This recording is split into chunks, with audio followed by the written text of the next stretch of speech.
So after one failed attempt to record this video talking about this new Akihabara event, now we're back to talk about what I think is the Arts Explosion event, because looking at the banner for the event, oh my goodness, Nero Bride is back, who is basically baby Caster Artoria, meaning if you're somebody that does not have Castoria, this is going to be a very powerful banner for you to summon on, because not only could you get baby Castoria over here, but you could actually get Galatea, who, if we just look at her details, which, I mean, we, yeah, like, look at her details. All we have right now to go off of is her NP, but looking at her NP, this is looking very, very powerful.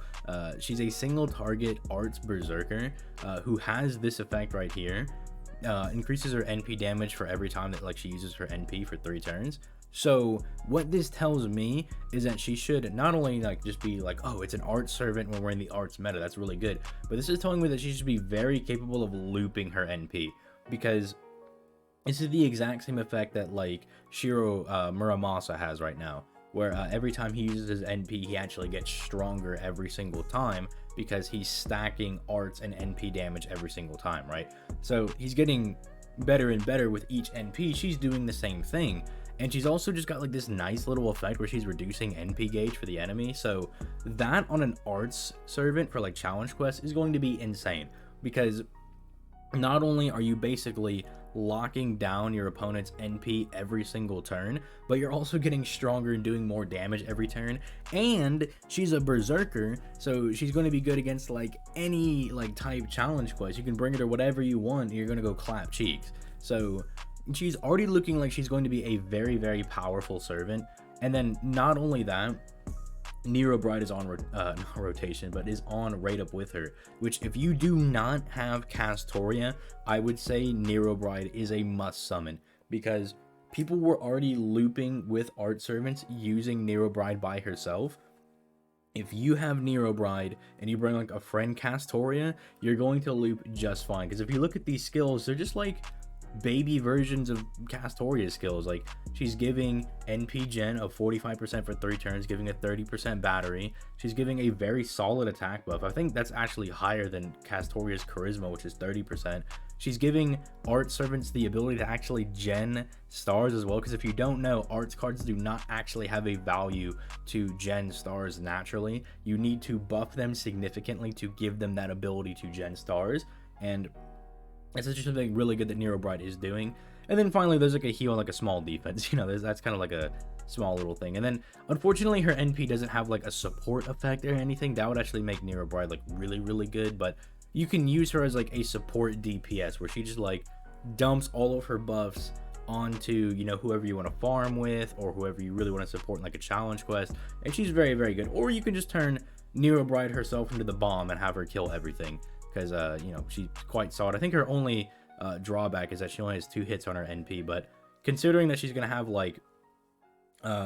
this for herself, and then you have 2 Castorias, I think she'll be fine. I think she'll just barely manage to not be garbage. But then finally we have Osaka-hime going on right up. She's very, very good.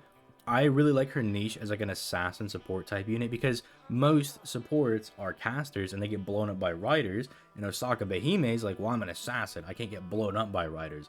Nice way to subvert the whole support thing that you got going on. But the problem is it's kind of just hard to use Osaka-hime. I struggle to find uses for her, right? Because her kit's not bad, right? Giving everybody crit damage, which at 50% is really good.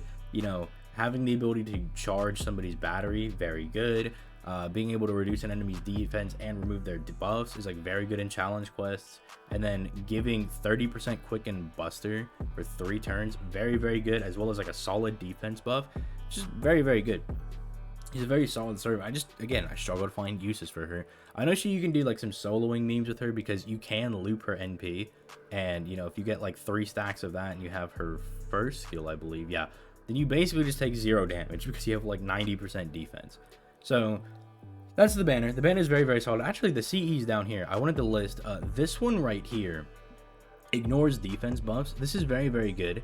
Okay, look, this is not something that's probably gonna go over very well with people, but I would almost even recommend summoning until you get this as well, because this allows so many so much more freedom when you're doing like those challenge quests in like Nero Fest or like Battle in New York. Like when you get those challenge quests where you have someone like stacking insane amount of defense, instead of being limited to bringing like Amiya or Jack or I don't know, some other person that ignores defense, you can bring whoever you want and just slap this CE on them, right? Because, you know, like it's the same thing with the Pierce Invincibility CEs or the CEs that give you sure hit just indefinitely. Instead of like having to be like, I gotta build around somebody that has the invincibility or sure hit, you're like, I'll just give it to one of my servants and they'll just have it for the remainder of the battle. And it's so convenient, right? It makes these battles so much easier. So I'm really glad that they're putting this out.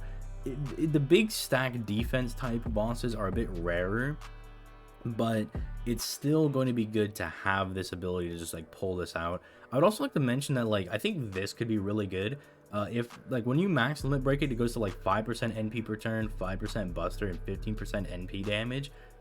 That's going to be really solid. That's going to be really strong. There's also an event mechanic where like you equip this to like certain rarity servants and you get attack buffs. Like that's kind of like the event bonus thing. It doesn't look like there's going to be like super drops or anything, because this event is very similar to NA players. It's very similar to Setsubun that we had last year, and JP players, it's very similar to Setsubun and the Amazon event, right? Where you just are fighting enemies the entire time, and you're using all of your servants, and you know the servant you use has to go on cooldown. It's not very hard. Like literally you can get through with like level 20 servants for like 90% of the floors, and as long as you're just kind of consistently playing the game, you'll get through it, the event, like just fine. You're not gonna have any rush. But if you start late, you better hope you have a lot of servants available to you. I also finally just wanted to like close out on this. This right here for this quest is going to make this quest broken potentially. 100% bond up on equipped servant in event quests. And this doesn't look like it's the max limit broken version, right?